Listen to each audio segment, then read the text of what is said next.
Au zoo de New York, Samson le lion raconte à son fils Ryan ses aventures héroïques dans la savane. Il faisait au moins 4 mètres de haut. Je veux dire, il mesurait 402 mètres et 53 centimètres, dit-il en parlant d'un terrifiant gnou. Dans toutes ces histoires, au moment crucial, Samson laisse entendre son célèbre rugissement qui paralyse tous ses ennemis.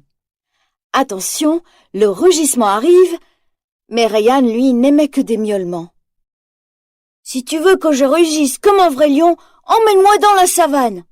dit-il à son père. Mais Samson se plaît au zoo. « On a absolument tout ce dont on a besoin ici. » Lorsque le zoo ferme, les animaux se défient dans des compétitions sportives.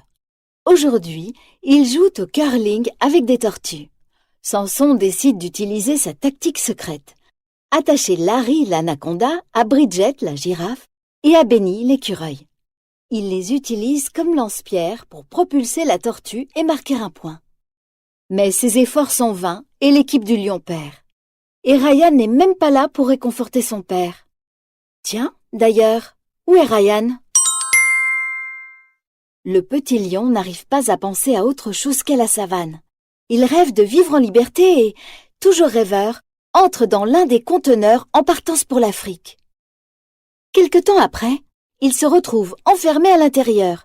Le conteneur va être emporté. Le conducteur met le moteur en marche. « Papa !» crie-t-il alors qu'on l'emmène. Samson réunit ses amis, ils doivent s'échapper du zoo et suivre le camion. Mais quand ils arrivent au port, il est trop tard. Le bateau de Ryan a déjà largué les amarres. Mais le groupe n'abandonne pas et embarque sur un remorqueur. « Qui sait gouverner? Aucun de nous, on est des animaux !» réalise Bridget la girafe. Samson va-t-il pouvoir manœuvrer le bateau? Bien sûr, son fils est en danger, rien ne pourra l'arrêter. Une fois qu'il comprend comment le gouvernail fonctionne, il suffit de suivre l'énorme bateau. Après plusieurs jours en mer, le bateau se retrouve à terre. Nigel, le koala, se jette par-dessus bord et atterrit sur une plage. « Regardez !» dit Samson excité. Ils ont accosté sur une île recouverte de palmiers avec un grand volcan d'où sort de la fumée. Retrouver le petit lion sera facile. « J'ai senti son odeur !» se réjouit Samson. « Je l'ai retrouvé !» s'exclame-t-il en écartant quelques feuilles.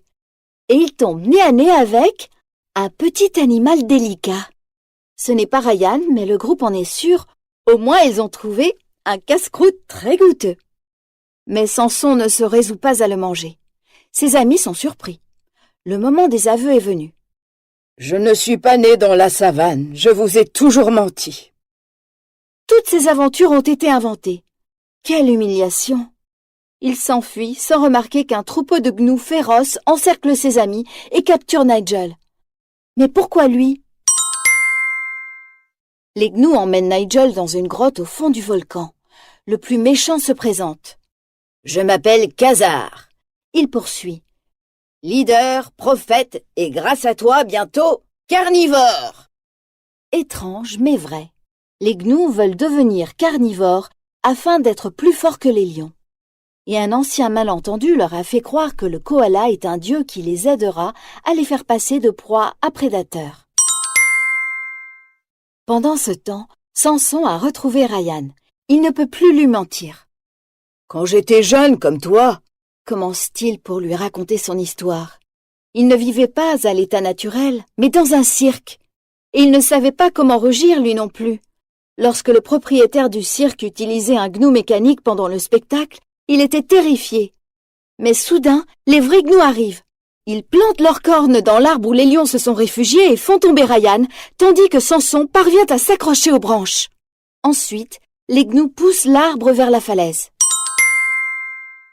Ryan est fait prisonnier et il est emmené au volcan où il retrouve Bridget et Larry qui sont aussi captifs, ainsi que Nigel. Mais Khazar, le leader des gnous, considère que ce n'est pas suffisant. Il sait qu'il y a un autre lion dans l'île et il ne pardonnera pas à ceux qui le laisseront fuir. En attendant, il se prépare à manger Ryan et ses amis devant le divin Nigel, tel un vrai carnivore. Pendant ce temps, Samson est toujours inconscient tout en bas de la falaise. Mais Benny l'écureuil l'a trouvé et l'encourage afin qu'il se relève. Il lui rappelle son devoir de père. Ton fils a besoin de toi. Qui d'autre saura lui apprendre à rugir? Ces mots réveillent le lion qui retrouve son instinct ainsi que l'entrée de la grotte. Mais il y a trop de gnous. Benny et lui ne pourront jamais entrer par leurs propres moyens. C'est alors qu'il rencontre des caméléons à l'entrée et soudain, Samson a une illumination. Je crois que j'ai une idée. Les caméléons sont des spécialistes du camouflage et ils peuvent devenir invisibles. Samson les porte sur sa fourrure comme s'ils étaient une robe et entre dans la grotte. Nigel soudain se retrouve en l'air comme s'il flottait. En fait, Samson est en dessous, recouvert de caméléons. Les gnous, distraits par ce spectacle, sont encore plus convaincus que Nigel est un dieu. « Ton pouvoir nous rend humbles », dit Khazar. Malheureusement, la ruse ne dure pas. Les caméléons s'enfuient à cause de la chaleur étouffante du volcan et Samson réapparaît. Khazar n'en croit pas ses yeux. Il la tient, l'opportunité d'affronter un lion adulte. La proie va enfin devenir prédateur. Le combat est rude et les gnous semblent proches de la victoire. « Il va massacrer Samson si on n'agit pas immédiatement !» dit Benny désespéré. Il est temps pour les amis de Samson de dégainer leur botte secrète. Utilisant Larry comme lance-pierre, ils lancent une pierre, puis Ryan s'élance à son tour. Le petit lion n'en croit pas ses oreilles. Il rugit pour la première fois. Mais Khazar lui inflige un violent revers, et il est prêt à les tuer tous les deux. Samson doit mettre le paquet. Il rassemble sa force, sa fierté, et rugit comme il ne l'avait jamais fait. Une vague de courage le submerge, et maintenant sa voix est terrifiante. C'est la voix du roi des animaux. Khazar recule apeuré. Mais le volcan gronde lui aussi. Il est sur le point d'entrer en éruption. « Tous vers le bateau !» commande Samson. Sur le pont du bateau, la fête bat son plein. Tout le monde est heureux, surtout Ryan car il a vu la savane et a trouvé sa voie. Même les gnous dansent débarrassés de Khazar. Et maintenant, qui sait?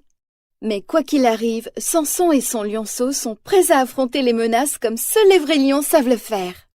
En rugissant une fois et même deux.